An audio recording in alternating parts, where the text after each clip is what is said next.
Existe un periodo de 400 años que fue literalmente eliminado de tu Biblia.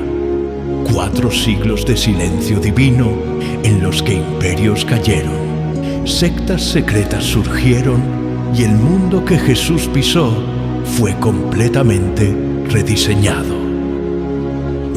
Si no conoces estos 400 años, estás perdiendo las respuestas a preguntas que han atormentado a los cristianos durante siglos. ¿De dónde salieron los fariseos? ¿Quiénes eran realmente los saduceos?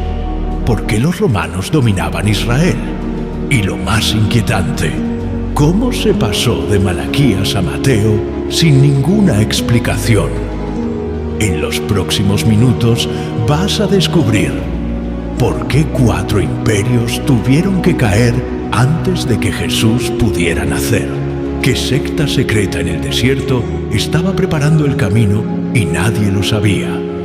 ¿Cómo los 400 años de silencio fueron en realidad la estrategia más ruidosa de Dios en la historia? Malaquías cierra el Antiguo Testamento con una promesa: yo les enviaré al profeta Elías antes del gran día del Señor. Y luego, silencio, 400 años de nada, ningún profeta, ninguna palabra divina. Y cuando abres Mateo, el mundo es completamente diferente. Pero aquí está la verdad que nadie te cuenta. Ese silencio no fue silencio, fue orquestación, porque para que Jesús naciera, primero tenían que existir 3 cosas: un camino, un idioma y un enemigo.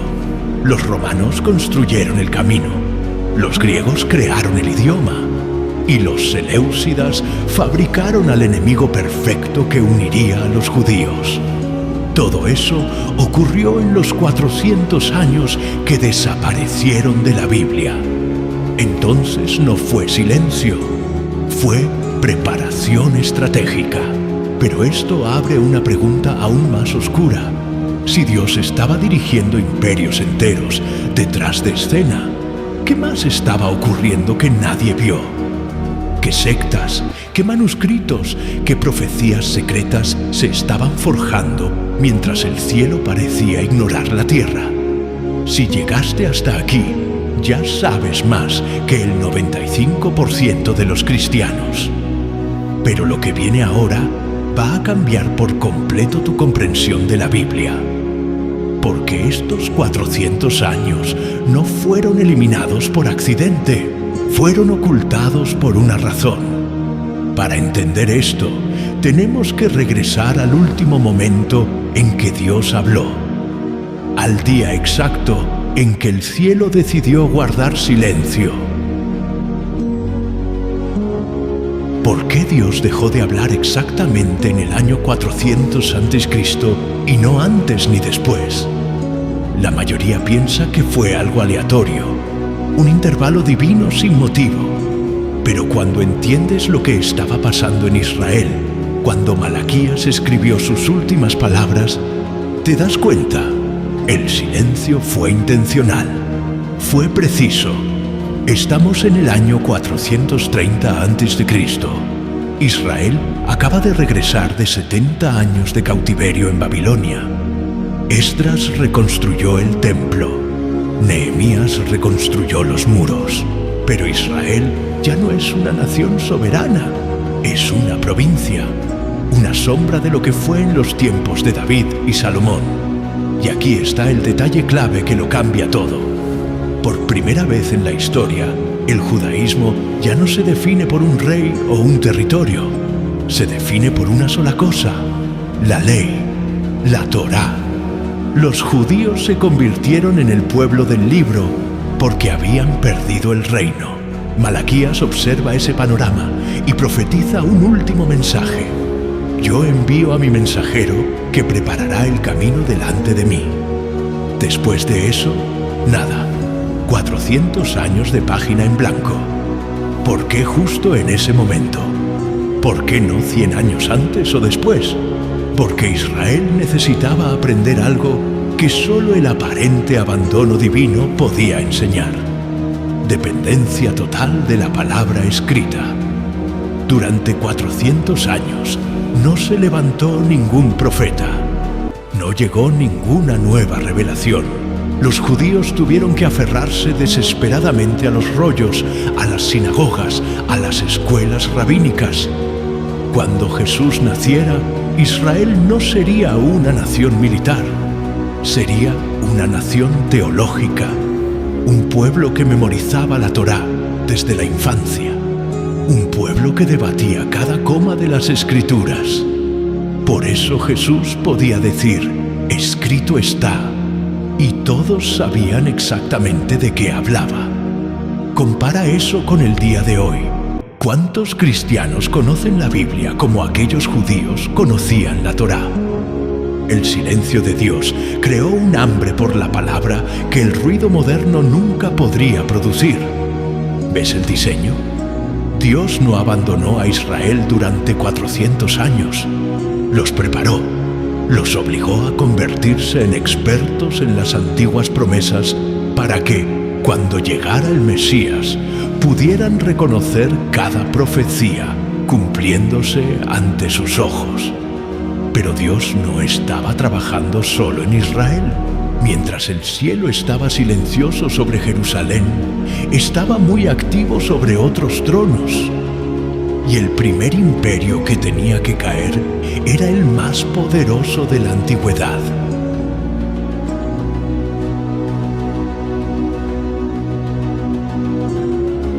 ¿Quién es el hombre que Dios usó para preparar el mundo para Jesús, sin que Él lo supiera? La respuesta te va a sorprender. Alejandro Magno, un conquistador macedonio, un pagano, un hombre que murió 323 años antes del nacimiento de Cristo. Sin él, el Nuevo Testamento no existiría. En el año 334 a.C., Alejandro cruza el Helesponto con 35.000 soldados. Tiene 22 años. En solo 13 años conquista el mayor imperio que el mundo había visto, desde Grecia hasta la India, Persia, Egipto, Babilonia, Israel. Todo cae ante él. Pero Alejandro no es solo un conquistador, es un visionario. Fue educado por Aristóteles y tiene una idea revolucionaria, la helenización. Unificar el mundo mediante un idioma, una cultura, una filosofía, y hace algo que ningún imperio anterior había hecho. No destruye las culturas locales, las absorbe. Las mezcla con la cultura griega. Cuando muere misteriosamente a los 32 años, envenenado o por malaria, nadie lo sabe con certeza, deja algo más poderoso que ejércitos, un idioma universal, el griego koiné, el griego común, no el griego clásico de Platón, sino el griego que hablaban esclavos, comerciantes y soldados en las calles.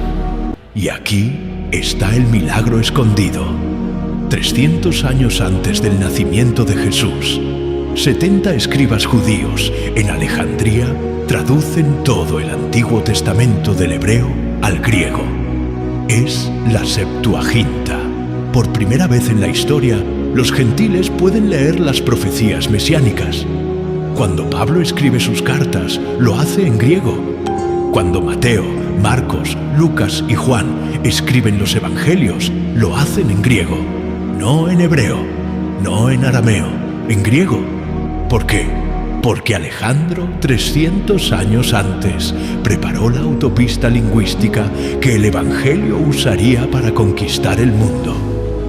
Alejandro nunca supo que estaba cumpliendo Daniel, capítulo 2. Él era la cadera de bronce de la estatua del sueño de Nabucodonosor, el tercer imperio. Cuando murió, su reino se dividió en 4, exactamente como Daniel había profetizado. Pero uno de esos 4 reinos haría algo tan terrible que crearía el movimiento que Jesús enfrentaría cara a cara: los fariseos. ¿Te das cuenta ahora? Alejandro no fue un accidente, fue providencia. Dios usó a un pagano para crear la herramienta que difundiría la palabra. El camino estaba listo, el idioma estaba listo, Pero aún faltaba una cosa, un enemigo tan cruel que forjaría la resistencia judía. Y ese enemigo tiene un nombre: Antíoco Epífanes. Lo que hizo al templo de Jerusalén en el año 267 a.C. es tan blasfemo que hasta hoy los judíos lloran al recordarlo. ¿Qué pasó en el templo de Jerusalén que creó a los fariseos, a los saduceos y preparó el escenario para Jesús? La respuesta está en un hombre llamado Antíoco IV Epífanes, rey del imperio Seleucida, uno de los 4 fragmentos del imperio de Alejandro. Su obsesión: borrar el judaísmo de la faz de la tierra. Diciembre del 167 a.C. Antíoco invade Jerusalén, entra en el templo, el lugar más sagrado del judaísmo, y hace lo impensable: sacrifica un cerdo en el altar sagrado, un animal impuro, derrama el caldo sobre los rollos de la Torá, levanta una estatua de Zeus en el lugar santísimo y decreta: la circuncisión está prohibida, guardar el sábado está prohibido, poseer un rollo de la Torá se castiga con la muerte. Quiere obligar a los judíos a convertirse en griegos, a adorar a los dioses griegos, a abandonar el pacto con Abraham. Pero ocurre algo que Antíoco no previó.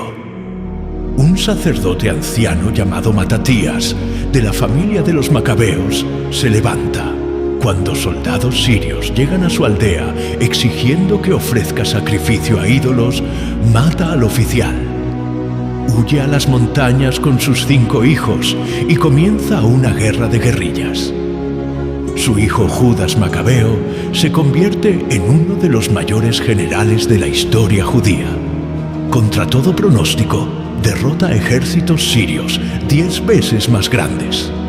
En el año 164 a.C., 3 años después de la profanación, Judas reconquista Jerusalén, purifica el templo, vuelve a encender la menorá. Es el milagro de Hanukkah, la fiesta que Jesús celebraba en Juan 10:22. Pero la revuelta macabea hace algo más profundo que ganar una guerra. Divide al judaísmo. Nacen los fariseos, los separados, judíos estrictos que dicen: nunca más seremos contaminados. Crean cercas alrededor de la ley. 613 mandamientos no les bastan. Inventan miles de reglas adicionales. Es la tradición oral que Jesús confrontará. Nacen los saduceos, la élite sacerdotal. Colaboraron con los sirios. Ahora colaboran con quien esté en el poder. Controlan el templo, pero niegan la resurrección, los ángeles y lo sobrenatural. Son religiosos materialistas. Nacen los celotes, revolucionarios. Dios nos dio victoria militar antes, nos la dará de nuevo. Esperan un Mesías guerrero que expulse a Roma por la fuerza. ¿Ves cómo se arma el tablero de ajedrez? Antíoco fue el catalizador.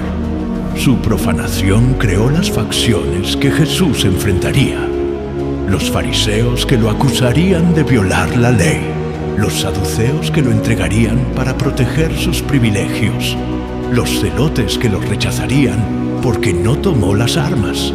Pero aún falta el último jugador, el imperio final, el que Daniel profetizó como piernas de hierro. Y ese imperio no vendría con religión, vendría con caminos, legiones y una cruz.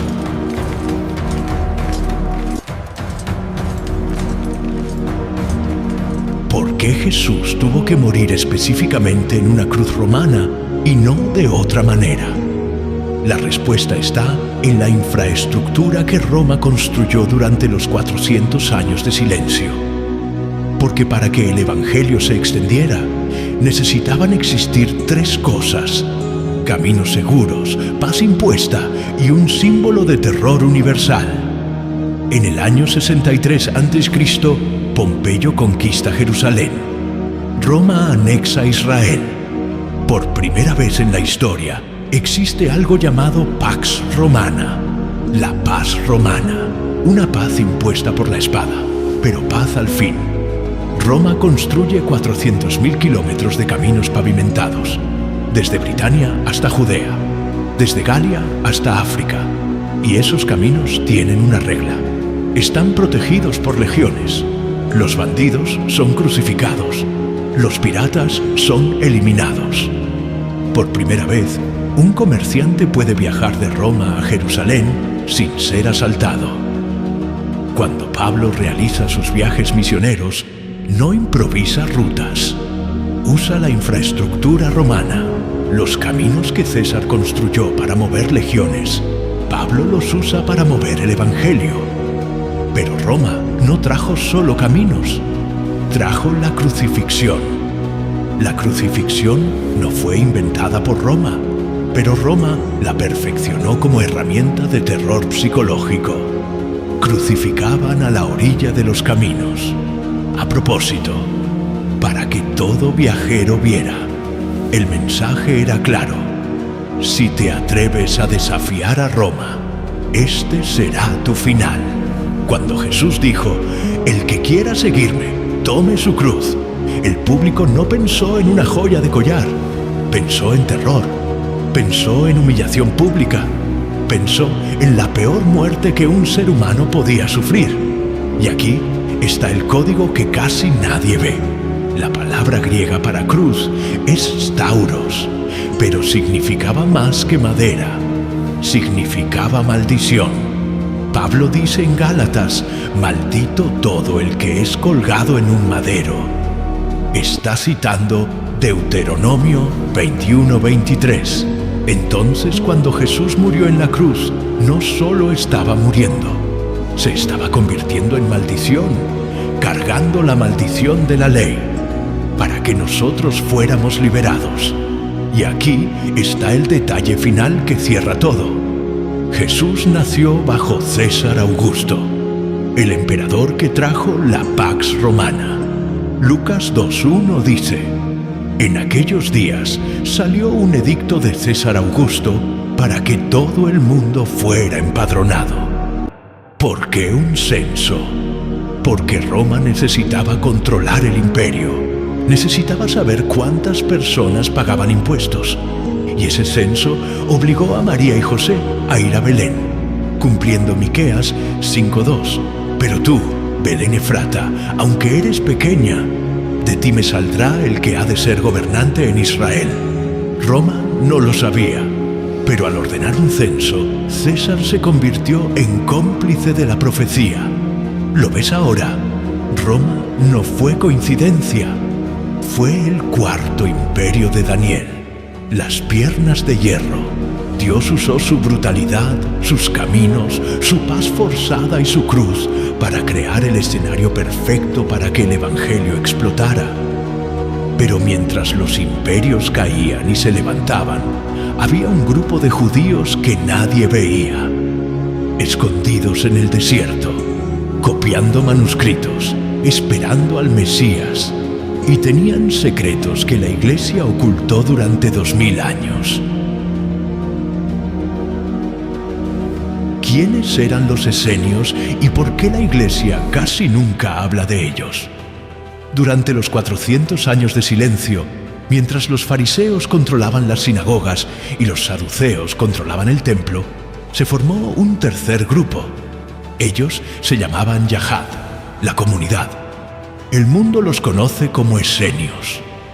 En 1947, un pastor beduino lanzó una piedra en una cueva cerca del Mar Muerto y descubrió el mayor hallazgo arqueológico del siglo XX. Los esenios creían que el templo de Jerusalén estaba corrompido, que los saduceos estaban vendidos, que los fariseos eran hipócritas. Entonces hicieron algo radical. Abandonaron Jerusalén y se fueron al desierto de Qumrán. Allí crearon una comunidad monástica, celibato, bautismos rituales diarios, comidas comunitarias, estudio intenso de las Escrituras y algo que nadie más hacía: copiaban manuscritos con obsesión. Tenían un líder llamado el Maestro de Justicia.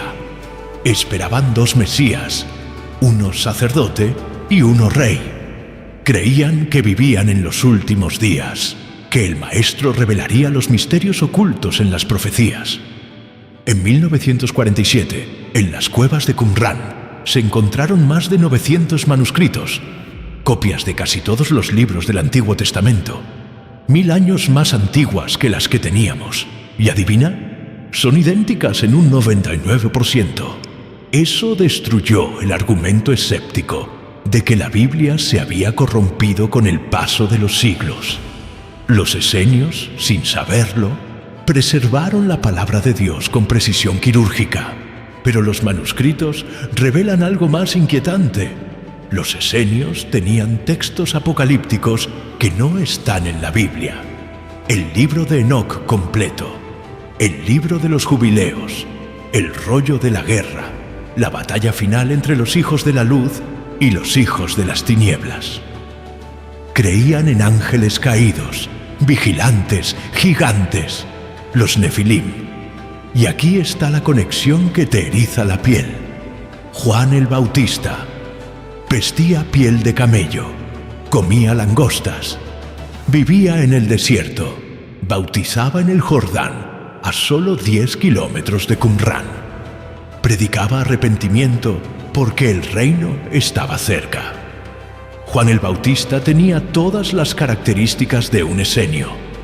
Y cuando presenta a Jesús diciendo: «Este es el Cordero de Dios que quita el pecado del mundo», está usando lenguaje sacerdotal, lenguaje del templo, lenguaje que los esenios conocían profundamente. ¿Por qué la Iglesia casi no habla de los esenios?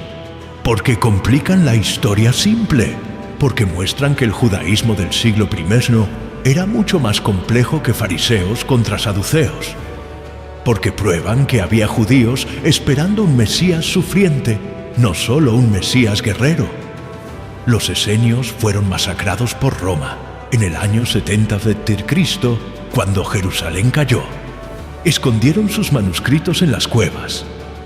Y durante 1900 años, esos manuscritos esperaron, hasta que un pastor lanzó una piedra. Ahora conoces todo el tablero. Alejandro trajo el idioma. Antíoco creó las sectas.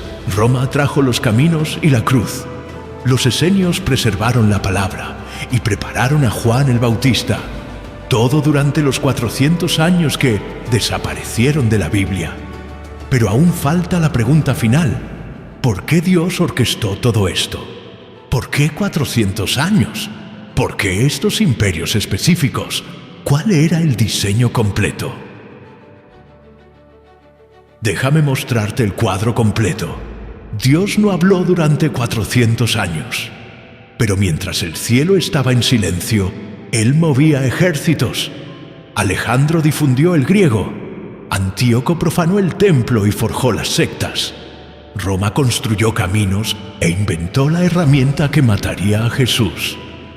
Los esenios preservaron cada palabra de las profecías y prepararon al precursor.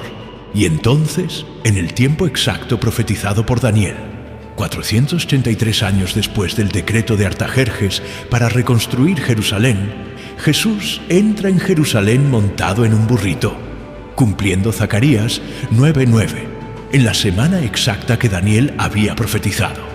¿Ves el diseño? Los 400 años no fueron silencio, fueron la mayor sinfonía profética de la historia. Cada imperio, cada secta, cada camino, cada manuscrito, todo preparando el escenario para que, cuando el Verbo se hiciera carne, el mundo entero pudiera escuchar. Y aquí está lo que nadie te dice. Esto sigue ocurriendo. En 1948, Israel volvió a ser nación después de 2000 años, cumpliendo Ezequiel 37, el Valle de los Huesos Secos. En 1967, Jerusalén volvió al control judío, cumpliendo Lucas 21:24. Jerusalén será pisoteada por los gentiles hasta que se cumplan los tiempos de los gentiles. Y en 2020 pasó algo que casi nadie notó: los acuerdos de Abraham. Israel hizo paz con Emiratos Árabes, Bahrein, Sudán y Marruecos. Por primera vez, Naciones árabes reconocen a Israel. Eso no es solo política, es profecía. Daniel 9:27 habla de un pacto que será confirmado por una semana, 7 años. Y en la mitad de esa semana, algo será profanado. Los 400 años entre Malaquías y Mateo prepararon la primera venida. Lo que está ocurriendo ahora está preparando la segunda. Entonces, ¿por qué te cuento todo esto? Porque así como los judíos de los 400 años de silencio tuvieron que aferrarse desesperadamente a la palabra escrita mientras esperaban, tú estás viviendo en una época donde el ruido es ensordecedor. Teología superficial, evangelio diluido, entretenimiento disfrazado de adoración. Y Dios te está llamando de regreso a lo básico, a la palabra, a los manuscritos, a las profecías. Porque cuando Jesús regrese, no te va a preguntar cuántos sermones viste. Te va a preguntar, ¿conociste mi palabra? ¿La guardaste? ¿La viviste? Los esenios copiaban manuscritos en el desierto mientras el mundo los ignoraba. Pero cuando Roma destruyó Jerusalén, sus manuscritos sobrevivieron, porque lo que se construye sobre la palabra permanece. Lo que se construye sobre emoción se derrumba. Te dije al principio que los 400 años no fueron eliminados por accidente. Fueron ocultados por una razón. Ahora sabes por qué. Porque si entendieras que Dios trabaja en el silencio, no entrarías en pánico cuando Él parezca callado en tu vida. Si supieras que usa hasta imperios paganos, no dudarías cuando las circunstancias parezcan ir en tu contra. Si comprendieras que los 400 años de silencio fueron los más ruidosos en preparación profética, entenderías que el silencio de Dios nunca es ausencia, siempre es estrategia. Los 400 años no desaparecieron, fueron escondidos para que, cuando los descubrieras, nunca más dudaras del tiempo perfecto de Dios. Pero la historia no termina cuando Jesús nace, porque cuando nació en Belén, Herodes ordenó matar a todos los niños menores de 2 años. ¿Por qué? Porque unos magos de Oriente llegaron preguntando por el rey de los judíos. ¿Quiénes eran esos magos? ¿De dónde venían? ¿Cómo conocían las profecías judías? Si este video te abrió los ojos, compártelo con alguien que necesita entender que Dios trabaja en el silencio. Suscríbete al canal y activa la campanita. Hasta el próximo misterio.